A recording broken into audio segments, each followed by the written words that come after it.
ನಮಸ್ಕಾರ. ನಾನು ವಿಜಯ ನಾಯ್ಕ್. ಪುರಸಭೆಯ ಎದುರುಗಡೆ ಇರುವಂತ ಟೌನ್ ಪೋಸ್ಟ್ ಅಂಚೆ ಕಚೇರಿ ಏನಿದೆ ಅದನ್ನ ಮುಖ್ಯ ಅಂಚೆ ಕಚೇರಿಗೆ ವಿಲೀನಗೊಳಿಸುವಂತ ಕಾರ್ಯ, ಅಲ್ಲಿಂದ ವರ್ಗಾವಣೆ ಮಾಡುವಂತ, ಅಲ್ಲಿಂದ ತೆರವುಗೊಳಿಸುವಂತ ಕಾರ್ಯಕ್ಕೆ ಅಂಚೆ ಇಲಾಖೆ ಮುಂದಾಗಿದೆ. ಈ ವಿಷಯ ನಮ್ಮ ಗಮನಕ್ಕೆ ಬಂದಾಗ ಸಾಕಷ್ಟು ಜನ ಪಿಂಚಣಿದಾರರು, ಅಲ್ಲಿ ಅಕೌಂಟ್ಗಳನ್ನ ಹೊಂದಿರುವಂತವರು, ವೃದ್ಧರು ಕಣ್ಣೀರನ್ನ ಹಾಕ್ತಾ ಇದ್ದಾರೆ. ಅಲ್ಲಿ ಬಂದು ಇಲ್ಲಿ ಈ ಒಂದು ಅಂಚೆ ಕಚೇರಿ ಮುಖ್ಯ ಪೋಸ್ಟಿಗೆ ವಿಲೀನ ಆದ್ರೆ ಇಲ್ಲಿಂದ ನಾವು ಅಲ್ಲಿಗೆ ನಡೆದುಕೊಂಡು ಹೋಗೋದಾಗತ್ತೆ, ನಮಗೆ ಅಸಾಧ್ಯದ ಮಾತು. ಆಟೋಗೆ ಹೋದ್ರೆ ನಾವು ₹100 ಕೊಡಬೇಕಾಗತ್ತೆ ಆಟೋಕ್ಕೆ ಅನ್ನುವಂತ ಮಾಹಿತಿಯನ್ನ ಹೇಳಿದ್ರು. ಕಣ್ಣಲ್ಲಿ ನೀರನ್ನ ಹಾಕ್ತಾ ಇದ್ದಾರೆ. ಈ ವಿಷಯವಾಗಿ ಅಂಚೆ ಇಲಾಖೆಯ ಬೆಳಗಾವಿಯ ಪ್ರಧಾನ ಅಧೀಕ್ಷಕರು ರಾಮದುರ್ಗಕ್ಕೆ ಬಂದಾಗ ಅವ್ರನ್ನೂ ಸಹ ನಾವು ಸಂಪರ್ಕ ಮಾಡಿ ಅವ್ರು ಮನವೊಲಿಸುವಂತ ಪ್ರಯತ್ನವನ್ನ ಮಾಡಿದ್ವಿ.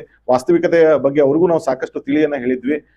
ಆದ್ರೂ ಕೂಡ ಅವರು ಇದಕ್ಕೆ ಮುಂದಾಗಿದ್ದಾರೆ. ಬೆಳಗಾವಿಯ ಸಂಸದರು ಜಗದೀಶ್ ಶೆಟ್ಟರ್ ಅವರ ಗಮನಕ್ಕೆ ತಂದಾಗ ಅವರು ಸಹ ಜ್ಯೋತಿರಾವ್ ಸಿಂಧ್ಯಾ ಅವರು ಏನು ಇದರ ಕೇಂದ್ರ ಸಚಿವರಿದ್ದಾರೆ, ಅವರು ಸಹ ಮಾಹಿತಿಯನ್ನ ನೀಡಿ ಅವ್ರಿಗೂ ತಮ್ಮ ಒಂದು ಅರ್ಜಿಯನ್ನ, ಒಂದು ಲೆಟರ್ನ ಅವರು ಕೂಡ ಮನವಿಯನ್ನ ಮಾಡ್ಕೊಂಡಿದ್ದಾರೆ.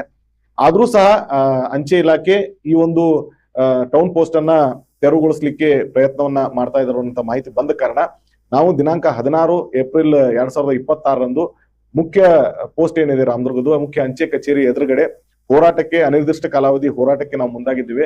ವಿಜಯ ಸೇನಾ ಸಮಿತಿಯ ಸಂಪೂರ್ಣ ಸದಸ್ಯರು ಅಲ್ಲಿ ಇರ್ತಾರೆ. ದಯವಿಟ್ಟು ನಾನು ಸಾರ್ವಜನಿಕರಲ್ಲಿ ವಿನಂತಿಯನ್ನ ಮಾಡ್ಕೊಳ್ತಾ ಇದ್ದೇನೆ.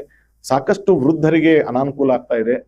ಅಲ್ಲಿ ಪಿಂಚಣಿದಾರರು ಎಲ್ಲರೂ ವೃದ್ಧರಿದ್ದಾರೆ. ಅವ್ರಿಗೂ ಸಹ ಪೋಸ್ಟಿನ ಕೆಲಸಗಳಿಗಾಗಿ, ಅವರ ಪಿಂಚಣಿಯನ್ನ ಪಡಿಲಿಕ್ಕಾಗಿ, ಮತ್ತೆ ಅಲ್ಲಿಂದ 1 ಕಿಲೋಮೀಟರ್, ಇದು ಕೇವಲ ರಾಮದುರ್ಗ ಸಿಟಿ ಒಳಗಿರುವವರಿಗೆ ಮಾತ್ರ ಅಲ್ಲ, ಅಲ್ಲಿ ನಾವು ಗಮನಿಸಿದಂಗೆ ಸಾಕಷ್ಟು ಹಳ್ಳಿಗಳಿಂದ ಕೂಡ ಜನರು ಅಲ್ಲಿ ಬಂದು ತಮ್ಮ ಪೋಸ್ಟಲ್ ಕೆಲಸಗಳನ್ನ ಮಾಡ್ಕೊಳ್ತಾ ಇದ್ದಾರೆ. ಅವ್ರಿಗೂ ಸಹ ಸಾಕಷ್ಟು ಅನಾನುಕೂಲ ಆಗುತ್ತೆ. ಹೀಗಾಗಿ ಎಲ್ಲರೂ ಸೇರಿ ಹೋರಾಟ ಮಾಡಿದ್ರೆ ನಾವು ಅದನ್ನ ಅಂಚೆ ಕಚೇರಿಯನ್ನ ಅಲ್ಲೇ ಉಳಿಸ್ಕೊಳ್ಬಹುದು. ಹೀಗಾಗಿ ಸಾರ್ವಜನಿಕರಲ್ಲಿ ನಾನು ವಿನಂತಿಸ್ಕೊಳ್ತಾ ಇದ್ದೇನೆ, ಎಲ್ಲರೂ ಬನ್ನಿ, ನಮ್ಮ ಜೊತೆ ಕೈ ಜೋಡಿಸಿ ನಮ್ಮ ಧ್ವನಿಗೆ ಧ್ವನಿಯಾಗಿ. ಸಾರ್ವಜನಿಕರಿಗೆ ಏನ್ ತೊಂದರೆ ಆಗ್ತಾ ಇದೆ, ವೃದ್ಧರಿಗೆ ಏನ್ ತೊಂದರೆ ಆಗ್ತಾ ಇದೆ, ಸಾಕಷ್ಟು ಜನ ಮಹಿಳೆಯರು ವೃದ್ಧರಲ್ಲಿ ಕಣ್ಣೀರನ್ನ ಹಾಕ್ತಾ ಇದ್ದಾರೆ, ಅವ್ರಿಗೆ ಏನ್ ತೊಂದರೆಗಳಾಗ್ತಾ ಇದಾವೆ, ಆ ಎಲ್ಲ ಕಣ್ಣೀರಿಗೆ ನಾವು ಹೋರಾಟದ ಮೂಲಕ ಯಶಸ್ಸನ್ನ ನೀಡಿ ಆ ಟೌನ್ ಪೋಸ್ಟ್ ಅನ್ನ ಅಲ್ಲೇ ಉಳಿಸ್ಕೊಳ್ಳುವಂತ ಕಾರ್ಯಕ್ಕೆ ಮುಂದಾಗೋಣ ಅಂತ ಹೇಳ್ತಾ ಇದ್ದೇನೆ. ದಯವಿಟ್ಟು ತಾವೆಲ್ಲರೂ ಆಗಮಿಸ್ಬೇಕಂತ ತಮ್ಮಲ್ಲಿ ವಿನಂತಿಸ್ಕೊಳ್ತಾ ಇದ್ದೇನೆ. ನಮಸ್ಕಾರ.